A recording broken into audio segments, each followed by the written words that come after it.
কেনেকুৱা লেভেলত মানুহ তললৈ পৰিব পাৰে এই ভিডিঅ'টো চাই লওক। এজন মানুহে নামাজ পঢ়ি আছে মছজিদৰ ভিতৰত আৰু কেইজনমান হিন্দু ব্যক্তি আহিছে আৰু গান বজনা ঢোল পেঁপা সকলো বজাব ধৰিছে কাণৰ সন্মুখত। কালি পৰহি মছজিদৰ বাহিৰত জয় শ্ৰীৰাম বুলি নাৰা লগাইছিল আৰু এতিয়া মছজিদৰ ভিতৰলৈ সোমাই আহিছে আৰু এই নামাজ পঢ়ি থকা ব্যক্তিজনক ডিষ্টাৰ্ব কৰিছে। বিজেপি চৰকাৰখন কি এই কাৰণে আহিছিল নেকি এটা জাতি বা এটা ধৰ্মক ডিষ্টাৰ্ব কৰিবলৈ? গণতন্ত্ৰ আৰু স্বাধীন বোলা শব্দটো আমাৰ ভাৰতৰ পৰা উঠাই দিয়াই ভাল, কাৰণ এটা জাতি বা এটা ধৰ্মক লৈ এনি টাইম ঘৃণাৰ প্ৰক্ৰিয়াৰে চাই থকাটো আমাৰ চৰকাৰখনে একো ধৰণৰ ব্যৱস্থা নলয়।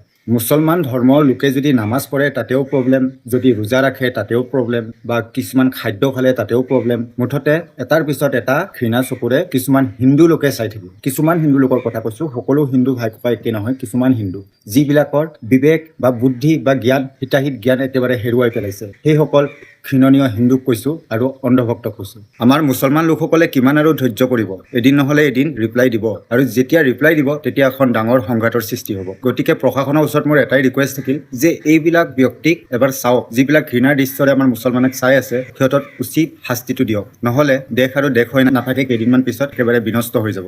ভিডিঅ'টো এটা শ্বেয়াৰ কৰি দিব আৰু পুলিচক টেগ কৰি দিব, কাৰণ এই কুকাণ্ড কৰা লোকসকলক যাতে প্ৰশাসনে উচিত ব্যৱস্থা দিয়ে, নহ'লে ভাৰত আৰু কেইদিনমান পিছত গণতন্ত্ৰ দেশ হৈ নাথাকে।